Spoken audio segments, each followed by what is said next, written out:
बिस्मिल्लाहिर्रहमानिर्रहीम। अस्सलाम वालेकुम। Welcome to Easy Cooking with Naureen. आज मैं आप सब लोगों की फरमाइश पर बहुत ही ज़बरदस्त सी रेसिपी लेकर आई हूँ। सफ़ेद चना पुलाव आज हम बनाकर तैयार करेंगे, वो भी देगी स्टाइल में। बहुत ही खुशबूदार, चटपटा, मज़ेदार सा ये खिला खिला चना पुलाव आज हम बनाकर तैयार करेंगे। रेसिपी बहुत ही आसान है और ज़बरदस्त है। सिंपल इंग्रेडिएंट से ये रेसिपी बनकर तैयार हो जाती है। अगर आप भी इतना मज़ेदार सा खिला खिला सा ये चना पुलाव बनाना चाहते हैं तो रेसिपी को फुल वॉच कीजिएगा। आइए अब हम अपनी मज़ेदार सी रेसिपी को बनाना शुरू करते हैं। यहाँ पर सबसे पहले इंग्रेडिएंट देख लेते हैं, जिसमें मैंने 2 अदद स्लाइस में कटे हुए प्याज ले लिए हैं। साबुत गरम मसालों में मैंने लिया है हाफ़ टी स्पून साबुत काली मिर्च, 5 से 6 लौंग हैं, 2 बादियान के फूल, 3 अदद सब्ज़ इलायची, 2 दालचीनी के टुकड़े, 1 बड़ी इलायची और 1 टीस्पून साबुत ज़ीरा लिया है मैंने। 2 अदद बड़े साइज़ के मैंने टमाटर लिए थे, जिसको मैंने स्लाइस में कट कर लिया है। 5 से 6 हरी मिर्चों को भी मैंने ब्लेंड कर लिया है थोड़ा सा पानी डालकर। 1.5 टेबल स्पून मैंने लहसुन अदरक का पेस्ट लिया है। 1/4 कप दही लिया है और हाफ़ लेमन का मैंने जूस इस्तेमाल करना है इसके अंदर। पाउडर मसालों में मैंने लिया है 1 टीस्पून पिसी हुई लाल मिर्च, हाफ़ टी स्पून कुटी हुई लाल मिर्च, 1 टीस्पून धनिया पाउडर, 1 टीस्पून गरम मसाला पाउडर, 1 टीस्पून नमक है और 1 टीस्पून जो है भुना हुआ और कुटा हुआ ज़ीरा लिया है। यहाँ पर मैंने आधा किलो चने लिए थे और जिसको मैंने अच्छे से भिगो दिया था पहले।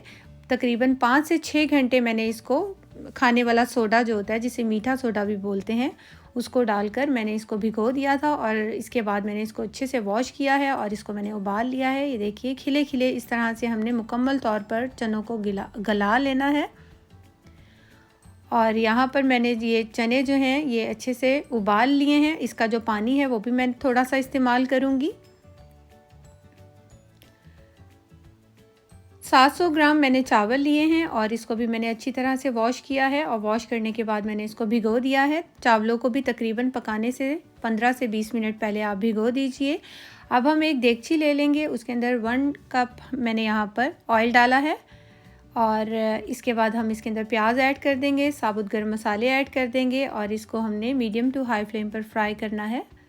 हमने प्याज को गोल्डन होने तक फ्राई करना है।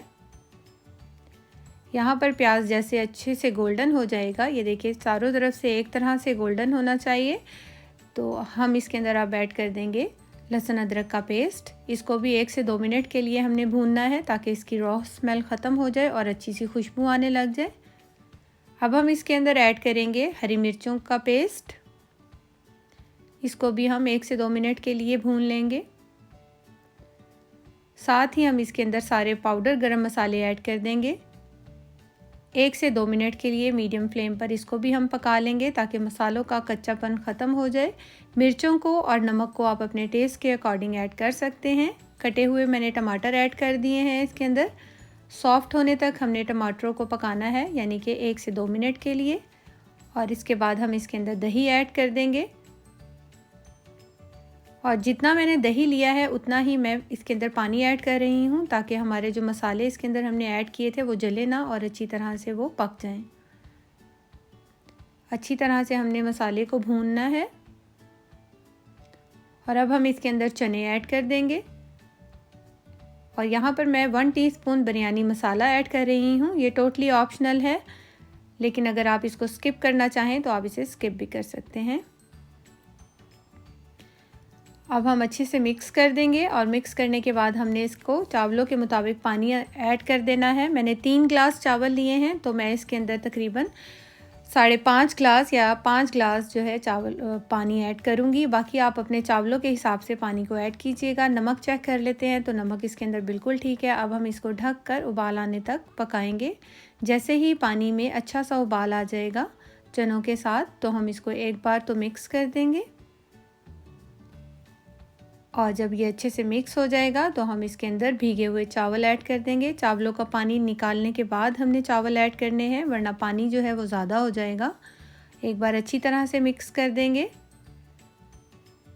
हल्के हाथ से हमने चावलों को मिक्स करना है और इसके अंदर अब हम लेमन जूस डाल देंगे और इसको भी अच्छे से मिक्स कर देंगे। अब हम इसको ढक कर पानी में उबाल आने तक हमने चावलों को पकाना है।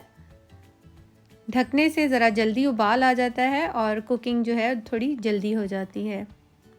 यहाँ पर ये देखिए पानी में अच्छी से उबाल आ गया है और ऑलमोस्ट पानी भी ख़त्म हो गया है और हमारे जो चावल हैं वो तकरीबन 80% जो हैं वो डन हो चुके हैं। इस स्टेज पर हम इसके ऊपर जो है थोड़ा सा पुदीना, 1 से 2 हरी मिर्चों को काट कर डाल देंगे और थोड़े से टमाटरों को कटिंग करके डाल देंगे। 1 टीस्पून ज़ीरा डाल देंगे भुना हुआ और कुटा हुआ, और इसके बाद हम इसको कवर कर देंगे। किसी भी फॉयल से या फिर साफ़ कपड़े से आप इसको कवर कर दीजिए अच्छे तरीके से। और अब हम इसको दम वाली फ्लेम पर रखेंगे। यहाँ पर हम पहले 5 मिनट इसको हाई फ्लेम पर रखेंगे और उसके बाद 15 मिनट हमने इसको दम वाली फ्लेम पर रखना है ताकि अच्छे से स्टीम बन जाए और अच्छे से ये बन जाए। यहाँ पर टोटल मैंने 20 मिनट इसको दम दिया है और ये देखिए कितना खिला खिला सा ये हमारा ज़बरदस्त सा पुलाव बनकर तैयार हुआ है। एक एक दाना चावल का बिल्कुल अलग अलग और बहुत ही ज़बरदस्त खिला खिला बनकर तैयार हुआ है। ये देखिए बहुत ही खुशबूदार मज़ेदार सा ये खिला खिला पुलाव, देगी चना पुलाव बनकर तैयार हुआ है। होपफुली आपको मेरी ये रेसिपी ज़रूर पसंद आई होगी। अगर आपको मेरी ये रेसिपी अच्छी लगी हो तो इसे लाइक, शेयर और मेरे चैनल को सब्सक्राइब तो ज़रूर कर लीजिएगा ताकि मेरी इसी तरह से अच्छी अच्छी रेसिपीज़ आपको फ्री में देखने को मिल सकें। ये देखिए कितना खिला खिला सा ये चावल बनकर तैयार हुआ है और चने भी बहुत अच्छे से गल चुके हैं। Thanks for watching. अल्लाह हाफिज़।